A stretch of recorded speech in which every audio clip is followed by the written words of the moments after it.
थोडासा वेळ झालेला आहे आपल्याला.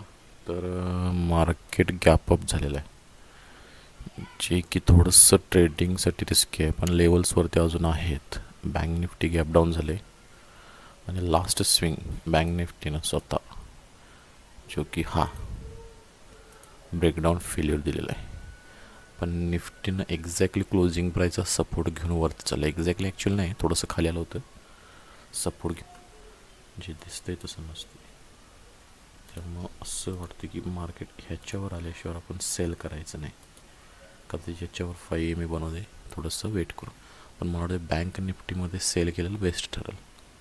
हा बँक निफ्टीचा चार्ट आहे. लो क्रॉस केला पाहिजे त्यावेळी आपण कॉल बाय करू, किंवा बँक निफ्टीनं परत ह्या ग्रीन लाईनच्या खाली आलं पाहिजे तर आपण कॉल बाय करू. दोनच आपल्याकडे ऑप्शन आहे. आणि पुटसाठी म्हणलं तर ह्याच्यावर वरती ह्याच्या खाली आपण काय करू शकत नाही. त्याने आपण जो काल प्लॅन ठरवला त्यामध्ये टोटली आपण ठरलं की पुटसाठी आपण मार्केटला ट्रेड करायचं. कारण डाऊन एक छोट्या क्वांटिटीत सेल करतो, 100 क्वांटिटीत.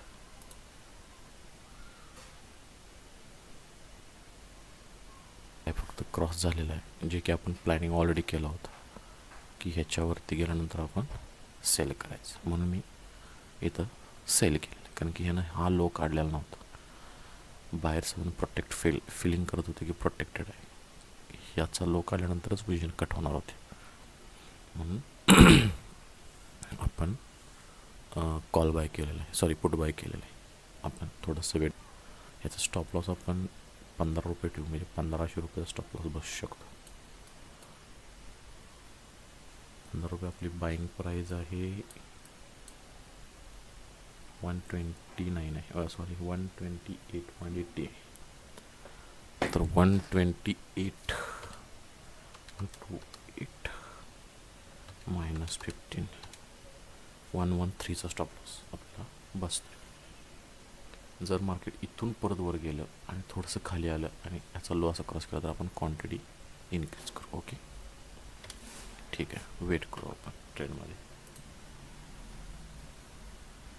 मार्केट असं एक्सपेक्ट आहे की इथून थोडंसं वर जावं आणि इथं आपण परत क्वांटिटी ॲड करू शकतो. असा प्रॉब्लेम झालेला आहे. ठीक आहे, बघू काय होतं. किंवा 154च्या आसपास आपण याला एक्झिट मारायचं आहे. आपली एंट्री 128. आपला स्टॉप लॉस 15 रुपयाचा, 30 रुपये प्लस धरलं तर 128 प्लस 30, 158, 1:2चं आपलं टार्गेट पूर्ण होतं. पण जर मार्केटनं 48,000 क्रॉस केलं बँक निफ्टीला, डायरेक्ट क्रॉस करता कामा नये. थोडंसं होल्ड करून, थोडंसं पॉझिटिव्ह दाखवून जर क्रॉस झालं तर थोडंसं टार्गेट आपण आणखी मोठं ठेवू शकतो. तर सध्या आपल्या पोझिशनमध्ये 1500-1600 रुपये प्रॉफिट चालू आहे, ज्या की आपण 100 क्वांटिटी घेतल्या होत्या. आता इथे आपण एक डेचा लो क्रॉस केल्याने जे आपलं टार्गेट होतं 158, तर आपल्या ऑप्शननं 161चा हाय सध्या लावलेला आहे. पण अजून आपण पोझिशन स्क्वेअर अप केलेलं नाही. तर रिझन असं आहे की हा एक स्विंग आहे जो की जवळ आहे, थोडासा जवळ आहे. ह्या स्विंगला थोडंसं क्रॉस करू शकतो आणि 48,000ला एक्झॅक्ट मार्केट सपोर्ट घेत आहे. आणि दुसरी गोष्ट, पिवोट पॉईंटवरती आपला पी पॉईंट अजून अवेटेड आहे, म्हणजे 164 हा तिचा आहे, जवळपास पोचलेला आहे. आपण आपलं टार्गेट डन झालेलं आहे. प्रॉफिट बुक करणं हा सुद्धा सगळ्यात महत्त्वाची गोष्ट आहे. सध्या आपल्या पोझिशनमध्ये 3200पर्यंत प्रॉफिट दाखवलं होतं. ठीक आहे, ओके. 48,000 क्रॉस करणार आहे मार्केट. ओके, क्रॉस केलेलं आहे.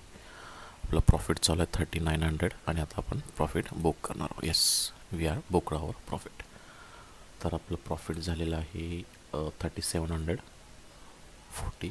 100 क्वांटिटी, म्हणजे मग आपण 37 पॉईंट सॉरी ह्याच्यामध्ये क्रॉस केले, 37 पॉईंट ऑप्शन्समध्ये. तर बघा, आता इथं हा लो क्रॉस केला ह्या स्विंगचा आणि मार्केटमध्ये जे आपला हे होता, जे ऑप्शन होता तो आता सडनली फॉल करायला चालू झालेला आहे. थोडासा ट्रेड दाखवतो. हा पॉईंट जो दिसतो हा इथं बाय केला होता आणि ह्या एक्झॅक्टली ह्या कॅन्डलला आपण सेल केलं. आपली एंट्री होती, 1 मिनिट मी थोडंसं दाखवतो. Order by 100 quantity 128 rupees timing होता 9:25:57 9:25 म्हणजे ह्या कॅन्डलला 9:25 आणि आपलं टार्गेट हा पिवड पण आपण 165 धरलं होतं.